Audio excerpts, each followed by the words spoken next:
Valentino Rossi. Saya senang untuk Marquez dan Lorenzo, tapi tolak dinamai tikungan. Legenda MotoGP Valentino Rossi mengeluarkan pernyataan mengejutkan dan menyentuh banyak sisi, baik emosional maupun simbolik. Ia memberi ucapan positif terhadap penghormatan yang diterima oleh lawannya, Marc Marquez dan Jorge Lorenzo, meski Rossi sendiri menolak sekalipun jadi dinamai atas namanya. Reaksi ini membuka refleksi lebih dalam tentang rivalitas, warisan, dan sportivitas dalam ajang balap motor. Pengakuan untuk rival, sportivitas meski tegang. Dalam wawancara terbaru, Rossi menegaskan bahwa ia merasa bahagia melihat Marquez, Lorenzo, dan Dani Pedrosa mendapat penghormatan melalui penamaan tikungan di sirkuit MotoGP, hal yang bisa dikatakan sebagai lambang abadi dalam sejarah olahraga ini. Nama Lorenzo dipakai di tikungan Jerez, Pedrosa di Jerez juga, dan Marquez dengan sudut 10 di Motorland Aragon. Namun sang Dottore menolak menjadi bagian dari daftar itu. Saya senang untuk Pedrosa, Lorenzo, dan Marc. Itu indah. Tapi nama Valentino Rossi? Tidak, saya tidak suka itu, ungkap Rossi dengan tegas. Meskipun telah menjadi ikon global, Rossi tampaknya memilih tetap rendah hati dan fokus pada sepak terjangnya yang telah lalu, tanpa simbol publik yang mengabadikan namanya dalam bentuk fisik sirkuit. Kontras antara penghormatan dan keengganan pribadi. Kepindahan sikap Rossi ini menyoroti bagaimana ia memandang rival yang kini mendominasi musim MotoGP 2025. Marquez dan Lorenzo disebut sebagai ruang sejarah yang terus bergerak. Marc yang kini mendekati rekor kemenangan dan gelar dunia ke-9, serta Lorenzo yang sesekali menyombongkan diri sebagai satu-satunya yang pernah mengalahkan monster seperti Rossi dan Marquez. Meskipun telah mencapai titik respek bagi pesaing, Rossi menolak pandangan bahwa simbol-simbol eksternal semacam tikungan bernama pembalap mengubah warisannya. Baginya, reputasi sejati datang dari lintasan dan bukan cuma lambang statis. Rossi dan rivalitas yang tak pernah usai. Walau Rossi memberi semacam penghormatan simbolik, ketegangan lama tetap menghantui. Banyak fans Valentino masih menyimpan rasa kesal atas insiden MotoGP 2015, ketika Marquez dituding bersengketa demi memecah perjuangan Rossi menuju gelar dunia. Boykot cemoohan terhadap Marquez di Mugello 2025 membuktikan luka itu belum sembuh. Pada saat yang sama, para legenda seperti Loris Reggiani menyarankan agar Marquez menyampaikan permintaan maaf demi menyelesaikan ketegangan dan membuka bab baru di sejarah MotoGP. Rossi sendiri lebih memilih diam, namun sikapnya memberi ruang bagi narasi perbaikan. Bagaimana Marquez dan Lorenzo menarik semua perhatian. Dominasi Marc Marquez membuatnya bukan sekadar juara, tapi sosok yang layak diabadikan. Motorland Aragon memberikan tikungan 10 atas namanya sebagai salah satu bentuk penghormatan elit dunia motor. Marquez disebut bukan hanya cepat, tapi cerdas, sabar, dan konsisten seperti baru ini melaporkan sejumlah kemenangan sprint dan race. Sementara Jorge Lorenzo, walau sudah pensiun, dipuji juga karena keberhasilannya sebagai pembalap yang pernah mengalahkan Rossi, Stoner, Pedrosa, dan Marquez. Untuk Rossi, kesuksesan mereka kini lebih berarti sebagai legenda yang pantas dihormati. Makna lebih dari sekadar balapan. Metro Motok bukan sekadar soal kecepatan di lintasan.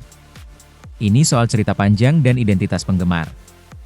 Valentino Rossi, yang telah menjadi ikon global selama hampir 2 dekade, memutuskan tidak menjadi bagian dari ikon visual, karena baginya warisan setiap pembalap harus tetap bermakna tanpa simbol fisik.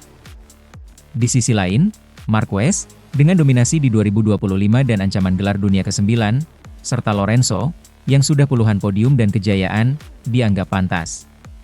Rossi sendiri memilih menjadi pengamat yang bahagia, bukan pusat sorotan lagi. Pertanyaan penutup, akankah Rossi dan Marquez berdamai? Dengan pernyataan Rossi itu, muncul pertanyaan besar, akankah hubungan dua legenda ini benar-benar bisa pulih? Loris Reggiani hingga Davide Tardozzi sempat menyarankan mereka saling berjabat tangan demi menyelesaikan konflik 10 tahun penuh emosi. Namun Rossi sendiri belum memberi sinyal perubahan sikap secara terang-terangan, meski ia tetap menghargai keberhasilan rivalnya. Kesimpulan, semangat respek tanpa kehilangan hati. Valentino Rossi, yang fokusnya terpaut pada masa depan MotoGP melalui tim VR46, memberi pelajaran penting. Ia menghormati keberhasilan Marc Marquez dan Jorge Lorenzo, dua rival besar, tanpa perlu simbol publik atau lambang atas namanya sendiri. Ini adalah bentuk respek yang matang dan elegan, dalam dunia balap yang sering terjebak romantisasi masa lalu. Apakah kamu setuju dengan pandangan Rossi? Bahwa menghormati rival bukanlah soal menjadi bagian dari sorotan, Tapi soal mengakui prestasi serta menjaga integritas masa lalu tetap utuh. Tulis opini kamu di kolom komentar. Sementara itu, bukan sekadar podium. Bezzecchi kunci kebangkitan Aprilia lawan Ducati dan Marquez. Marquez versus Bezzecchi, duel pemimpin MotoGP yang memanas di paruh musim 2025. Musim MotoGP 2025 menampilkan dominasi mutlak Marc Marquez, yang disebut sebagai monster taktik Ducati, dan menjadi tantangan berat bagi Marco Bezzecchi dari Aprilia. Laga duel mereka telah mencuri perhatian di sirkuit seperti Sachsenring dan Brno, menghidupkan persaingan dua gaya yang kontras. Satu dijalani dengan strategi matang, dan yang lain datang dari ganasnya energi muda Itali. Sachsenring, duel sprint drama. Di IP Jerman, Sachsenring, Marquez mencetak pole ke-7 musim ini dalam kondisi trek basah yang penuh risiko. Ia tetap stabil dan memenangkan sprint race dengan aksi comeback menegangkan. Dari awal sempat tercecer, ia menyalip Bezzecchi pada lap terakhir untuk meraih kemenangan sprint ke-10 musim ini. Bezzecchi finish kedua walau sempat memimpin hampir sepanjang lomba. Brno, Ceko, puncak rivalitas. Grand Prix Ceko menjadi titik balik perseteruan. Bezzecchi memimpin di awal balapan, menyalip Bagnaia dan memimpin hingga lap ke-7. Namun Marc Marquez menyerang pada lap ke-8, merebut posisi dan memperpanjang keunggulan hingga finish dengan selisih hampir 2 detik. Ini kemenangan Brno ke-7 berturut-turutnya dan kemenangan sprint ke-5. Bezzecchi sendiri mengakui bahwa ia sempat memimpin tetapi menyadari bahwa dirinya tidak punya cukup marin untuk mempertahankan laju Marc. Ia menyebut, dia sedikit lebih kuat di sektor traksi dan lebih fluid dalam memasuki tikungan. Bezzecchi, analisis maksimal dari belakang. Setelah finish kedua di Ceko, Bezzecchi memberi analisis mendalam. Ia menyadari bahwa walaupun penalti atau variasi strategi, dominasi Marquez bersifat teknis dan taktikal, bukan sekadar kecepatan mentah. Dalam race dan sprint sebelumnya, Bezzecchi bisa unggul di lap awal, namun kehilangan momentum saat Marquez mulai menyerang. Meskipun demikian, 4 podium dari 6 balapan terakhir menunjukkan bahwa ia adalah rival utama Ducati saat ini. Aprilia bahkan disebut mulai mengejar Ducati karena hasil impresif Bezzecchi dan kembalinya Jorge Martin ke skuad resmi. Statistik tersembunyi di balik rivalitas. Tanpa tabel, gambaran naratif terhadap tren keduanya terlihat sangat mencolok. Marc Marquez telah memenangkan 8 balapan utama dan 11 sprint sejauh Juli, memimpin klasemen dengan keunggulan 120 poin atas adiknya, Alex. Marco Bezzecchi meraih podium 4 kali dalam 6 balapan terakhir, termasuk podium di Brno dan Assen. Namun ia tak pernah bisa konsisten mendahului Marc, terutama saat balapan memasuki fase krusial. Duel dua mentalitas, strategi versus semangat. Perbedaan gaya mereka jadi sorotan. Marquez dikatakan mengalahkan Bezzecchi bukan dengan agresivitas ekstrim, melainkan lewat strategi ritme, sabar menunggu, lalu menyerang saat lawan mulai kehilangan grip di lap akhir. Sebaliknya, Bezzecchi menyalip lebih awal tapi kehilangan energi di fase pertengahan lomba. Pengakuan rival, Dovizioso bersorak. Andrea Dovizioso menyatakan bahwa Marquez bukan hanya sangat tajam musim ini, tapi juga menjadi pembalap paling matang secara mental. Sedangkan Valentino Rossi pernah menyebut Bezzecchi sebagai indikator serius Aprilia untuk bisa membuntuti Ducati ke depan, mengisyaratkan potensi jangka panjang duel ini. Tantangan Aprilia setelah Ceko. Bezzecchi mengakui musim dingin sebelum debutnya di Aprilia sulit karena tidak bertandem dengan Jorge Martin. Ia jadi ujung tombak pengembangan RSIP25, bekerja keras sendirian. Usai Martin kembali di Brno, Bezzecchi menilai kehadirannya akan sangat membantu memperkuat data dan strategi tim Aprilia untuk melewati Ducati. Apa selanjutnya? Lintasan yang disorot. Pertarungan ini belum selesai, beberapa seri mendatang bisa menjadi pertaruhan besar. Austria, Silverstone, Misano, tikungan cepat teknikal bisa memberi keuntungan bagi Marquez yang kontrol motornya sangat halus. Aprilia, dengan dukungan teknis Martin dan Bezzecchi terbukti tajam di sprint dan race awal, potensi menekan Ducati makin terbuka. Kesimpulan, rivalitas yang sulit didominasi. Perseteruan antara Marquez dan Bezzecchi musim ini bukan soal satu balapan, tapi soal satu era. Marc menunjukkan mengapa ia kembali ke puncak, bukan hanya karena kecepatan, tapi karena kontrol mental dan konsistensi ekstrim. Sementara Bezzecchi menunjukkan janji masa depan Aprilia dengan hasil yang memikat dan duel yang memaksa Marc berpikir lagi. Jika Bezzecchi terus berkembang, rivalitas mereka bisa jadi yang paling menarik di MotoGP 2025 dan musim mendatang. mewarnai peta besar dominasi Ducati dengan semangat Italia yang keras kepala, dan kekuatan veteran Spanyol yang tak tergoyahkan. Sementara itu, perseteruan memanas, Marquez dan Acosta panaskan MotoGP Juli 2025. Seiring babak kedua MotoGP 2025 dimulai, satu narasi baru menggema. Perseteruan antara Marc Marquez dan Pedro Acosta tak lagi sekadar rivalitas generasi, melainkan simbol benturan ambisi dua pendekar lintasan. Duel mereka mulai menjadi sorotan utama setelah berbagai insiden strategis dan komentar pedas dari kedua kubu. Sprint Brno, strategi panas dan duel taktikal. Di MotoGP Ceko, Marquez menorehkan sprint kemenangan ke-11 musim ini, rekor baru bagi sejarah sprint MotoGP, meski sempat mendapat tanda pelanggaran karena tekanan ban rendah. Saat itu, Marc mundur ke posisi kedua dan membiarkan Pedro Acosta memimpin, sebelum kembali merebut posisi pertama 2 lap menjelang finish dan menghindari penalti. Strateginya? Tetap dekat dengan Acosta untuk menaikkan suhu ban, lalu menyerang saat tekanan kembali aman. Taktik brilian yang membuktikan kematangannya. Bagi Acosta, podium sprint ini adalah podium pertamanya sejak 2024, a moment of redemption setelah awal musim yang terseok-seok. Namun di balik itu, duel dengan Marc memperlihatkan ketegangan nyata antar rider yang sebelumnya tak saling kenal, kini saling menguji batas. Pedro Acosta, penantang yang berevolusi. Meski di awal musim Pedro sempat bikin gaduh dengan pernyataannya bahwa Marc tidak pantas mendapat kursi resmi Ducati, ia kemudian melembutkan nada dan justru mengungkapkan hormat besar terhadap sang legenda. Dalam wawancara, Acosta menyebut bahwa Marc telah memberi lampu hijau padanya, dan bahwa melawan Marc sendiri dianggap sebagai pencapaian tersendiri. Namun, Dovi dan pengamat lain menyebut, ketegangan benar-benar terasa setelah interaksi langsung di Brno. Tekanan ruang pit, pertempuran taktik, dan gestur di garis finish memperlihatkan bahwa persaingan ini bukan sekadar soal catatan waktu, tapi soal mental dan strategi. Duel dua mentalitas, jam terbang versus ambisi baru. Marc Marquez di musim ini bukan hanya kembali jadi pemenang. Ia tampil sebagai maestro taktik, sabar membiarkan lawan memimpin, kemudian memanfaatkan kelemahan samping, mirip catur, bukan perang fisik. Acosta, di sisi lain, masih menunjukkan gaya balap impulsif khas Rookie. Agresif, siap bertabrakan, dan haus pembuktian. Duel ini mengukuhkan narasi klasik MotoGP, prestise pengalaman lawan energi muda. Marc mengantongi lebih dari 350 poin di klasemen, sementara Acosta masih dalam masa adaptasi motor KTM yang belum setara. Namun semangat dan kecepatan Acosta telah membuatnya menjadi rival yang dianggap berpotensi menggoyahkan dominasi Ducati.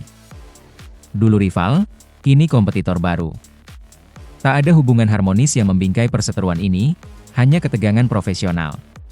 Pedro Acosta pernah bersahabat dengan rider seperti Fermin Aldeguer dan Marco Bezzecchi sejak kecil, namun kini berhadapan langsung dengan ikon MotoGP. Sedangkan Marc sendiri mengakui adiknya, Alex, sebagai lawan terkuat saat ini. Julukan, duel kakak versus adik, kini harus berevolusi jadi segitigalan rivalitas baru. Statistik tertutup dinamika, momentum yang berbeda. Marc Marquez telah mencetak 11 kemenangan sprint dan 8 kemenangan race utama hingga medio Juli, konsistensi yang membuatnya tak tergoyahkan. Pedro Acosta masih berjuang dengan motor KTM yang tidak optimal, namun berhasil merebut podium sprint dan menunjukkan best lap yang impresif. Marc memimpin klasemen dengan keunggulan lebih dari 120 poin, dengan Marin yang semakin sulit dikejar siapapun, yang menambah ketegangan karena Bagnaia dan rival-rival lain tertinggal jauh. Dominasi Marc juga membuat tekanan bertambah besar ke garda muda seperti Bagnaia, Fabio Quartararo, atau Bezzecchi, sementara Acosta diposisikan sebagai ancaman paling konkret bagi sang jagoan. Gestur, kata-kata, dan tekanan media. Perseteruan ini lebih terasa intens dari sekadar balap. Sebuah pernyataan dari Valentino Rossi, bahwa Acosta bisa menjadi anti Marquez, memicu spekulasi tentang agendanya sendiri di balik layar. Bahkan dikatakan akan mencuci otak Acosta agar fokus menjegal gelar Marc. Pedro pun tak luput dalam sorotan ketika menanggapi fans yang menirukan gurauannya, soal Marc. Ia mengklarifikasi bahwa itu hanya lelucon dalam acara komedi, tapi tetap memicu kegaduhan luas di media sosial. Apa kata Paddock? Pandangan dari dalam Paddock bervariasi. Beberapa menyebut ini persaingan sehat yang akan menaikkan level MotoGP, yang lain khawatir hubungan denting antara veteran dan rookie bisa makin memanas. Andrea Dovizioso memberi acungan jempol kepada Marquez, sementara Rossi disebut-sebut sedang membentuk strategi baru lewat Acosta. Semua menambah lapisan misteri pada rivalitas ini. Kesimpulan, rivalitas masa depan yang panas. Perseteruan Marc Marquez dan Pedro Acosta bukan sekadar duel di lintasan GP. Ini adalah benturan antara dua era, dua strategi, dan dua mentalitas yang berbeda. Jika musim ini bukan musimnya Acosta, mungkin musim depan akan jadi pergeseran dramatis dominante, setidaknya bagi KTM dan fans muda. Sementara bagi Marc, ini soal memperpanjang warisan dan menegaskan bahwa meskipun usianya sudah kepala tiga, ia masih penguasa lintasan. Dan bagi Pedro, persaingan ini adalah ujian terbesar karirnya sejauh ini, momen yang bisa membentuk siapa ia nanti. Sementara itu, Marc Marquez semakin perkasa. Gelar juara dunia MotoGP 2025 hanya tinggal menunggu waktu. Nama Marc Marquez kembali bergema keras di seluruh penjuru dunia MotoGP.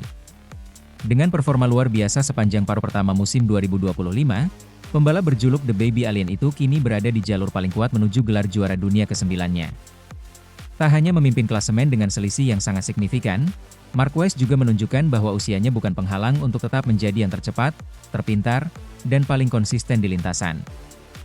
Yang lebih menarik, dominasi ini ia capai bukan dengan motor tercanggih di grid. Marc menggunakan motor Ducati EP249, bukan versi EP25 seperti milik Francesco Bagnaia, namun alih-alih tertinggal, ia justru membawa EP24 ke podium tertinggi berkali-kali, mempermalukan para pesaingnya dan bahkan membuat Ducati sendiri terkejut dengan hasil luar biasa itu. Kemenangan demi kemenangan, tren tak terbendung. Sejak seri pembuka musim 2025, Marquez menunjukkan bahwa ia sudah kembali ke performa terbaiknya. Dalam 12 seri pertama musim ini, Marquez telah mencatatkan total 8 kemenangan penuh dalam balapan utama. Tidak hanya itu, dalam balapan sprint, ia juga mengoleksi 11 kemenangan, hanya absen satu kali dari podium tertinggi. Konsistensi luar biasa ini membuat Marquez kini mengantongi keunggulan lebih dari 120 poin atas pesaing terdekatnya di klasemen, termasuk adiknya sendiri, Alex Marquez. Bahkan juara bertahan Francesco Bagnaia terpaut jauh dan belum mampu merebut satu kemenangan pun musim ini, meskipun mengendarai motor pabrikan terbaru. Bukan hanya cepat, tapi juga cerdas. Yang membedakan Marc Marquez musim ini dibanding musim-musim sebelumnya adalah kematangannya dalam mengambil keputusan. Ia tidak lagi memaksakan diri dalam duel-duel frontal jika tidak perlu. Ia membaca balapan seperti seorang grandmaster catur, sabar, taktis, dan menghukum kesalahan lawan dengan kecepatan mematikan. Hal ini ditunjukkan saat ia menyalip Pedro Acosta di lap terakhir di Assen, memanfaatkan celah sempit dengan presisi nyaris sempurna, mengelola ban dan ritme hingga akhirnya unggul tanpa drama. Marc mengatakan bahwa performanya tahun ini mirip dengan musim 2019, tahun terbaiknya sebelum cedera menghantam karirnya. Namun ada perbedaan besar, kali ini ia lebih tenang, lebih bijak, dan tidak terlalu terobsesi menang cepat. Ia belajar dari musim 2014, ketika terlalu ambisius mengunci gelar dan justru mengalami kecelakaan yang tak perlu. Kini, ia lebih fokus menjaga momentum. Rekor Rossi kini dalam jangkauan. Dengan dominasi yang begitu solid, Marquez tidak hanya membidik gelar dunia ke-9. Ia juga tengah memburu rekor legendaris Valentino Rossi dalam jumlah kemenangan sepanjang masa. Saat ini, Marquez telah mengoleksi 70 kemenangan MotoGP, hanya terpaut 19 kemenangan dari rekor Rossi yang berada di angka 89. Melihat performanya musim ini, bukan tidak mungkin Marc akan menyamai, bahkan melampaui, angka itu dalam 1 atau 2 musim ke depan. Dan jika itu terjadi, maka perdebatan tentang siapa GOAT sejati MotoGP akan memasuki babak baru. Pengakuan dari pesaing dan mantan rival. Dominasi Marquez tak luput dari perhatian banyak pihak, termasuk mantan rivalnya. Andrea Dovizioso, yang dulu menjadi pesaing terdekat Marc pada periode 2017-2019, menyebut bahwa Marc telah mencapai level balap tertinggi. Dulu dia mengandalkan keberanian dan kecepatan. Sekarang dia punya itu semua, ditambah kedewasaan dalam membaca balapan. Ia menjadi lebih menakutkan, ujar Dovi kepada media Italia. Jorge Lorenzo juga menyebut bahwa Marc kini berada di fase nyaris sempurna, karena ia bisa memadukan agresivitas lama dengan kecerdasan taktis yang baru. Kehidupan di luar sirkuit, fokus dan seimbang. Setelah balapan Ceko, Marquez memanfaatkan jeda musim panas dengan pergi ke Menorca, sebuah pulau cantik di Spanyol, bersama kekasihnya. Ia memilih untuk beristirahat dari tekanan kompetisi dan mengisi ulang energi jelang GP Austria. Di sela-sela waktu santai, Marc juga tetap menjalankan program latihan fisik ringan dan fisioterapi untuk menjaga kebugarannya. Ia mengatakan kepada media bahwa menjaga keseimbangan mental adalah kunci penting musim ini. Setelah bertahun-tahun didera cedera dan tekanan tinggi di Honda, Ducati memberinya ruang untuk bernapas, dan itu membuatnya semakin tajam saat berada di atas motor. Ancaman bukan dari lawan, tapi dari diri sendiri. Yang menarik, ketika ditanya siapa lawan terbesarnya musim ini, Marc menjawab, diri saya sendiri. Ia sadar bahwa satu kesalahan bisa mengubah segalanya. Oleh karena itu, ia menolak larut dalam euforia dan terus menekankan pentingnya konsistensi dan disiplin. Saya belajar dari masa lalu. Saya tahu betapa cepatnya keberuntungan bisa berubah di MotoGP, ujarnya. Kesimpulan, legenda yang masih menulis sejarah. Dengan sisa 6 seri lagi, Marc Marquez tampaknya hanya perlu menjaga ritme dan menghindari kesalahan fatal untuk mengunci gelar dunia 2025. Dalam usianya yang ke-32, ia justru menunjukkan bahwa ia belum selesai, bahkan mungkin sedang berada di puncak kedewasaan balapnya. MotoGP 2025 bukan hanya musim kebangkitan. Ini adalah musim penegasan. Bahwa Marc Marquez adalah legenda hidup yang masih terus menulis sejarah, satu tikungan demi tikungan. Sementara itu, efek samping dominasi Marc Marquez, Bagnaia tertekan, Ducati terbelah. Kemenangan demi kemenangan Marc Marquez di MotoGP 2025 bukan hanya menghadirkan kejayaan pribadi bagi sang baby alien, tapi juga memunculkan gejolak internal dalam tim Ducati. Di balik podium demi podium yang diraihnya, muncul satu bayang-bayang suram, tekanan berat yang kini membebani rekan setimnya sekaligus juara bertahan, Francesco Bagnaia. Situasi ini menciptakan drama di balik garasi Ducati pabrikan. Marquez terus menanjak, Bagnaia justru terlihat kehilangan ritme dan ketajaman. Dan bagi tim yang biasa menempatkan dua pembalapnya di barisan terdepan, kondisi ini mengundang pertanyaan besar. Apakah Marquez membawa berkah atau bencana internal bagi Ducati? Marc Marquez, mesin pemenang yang tak terbendung. Sejak awal musim 2025, Marc Marquez tampil luar biasa. Meski hanya mengendarai motor versi EP24-9, bukan EP25 seperti Bagnaia, ia mampu mendominasi balapan demi balapan. Dengan gaya agresif namun kini lebih kalkulatif, Marquez telah menang 5 kali di balapan utama, menang 4 kali di sprint race, memimpin klasemen dengan selisih hampir 50 poin dari rival terdekat.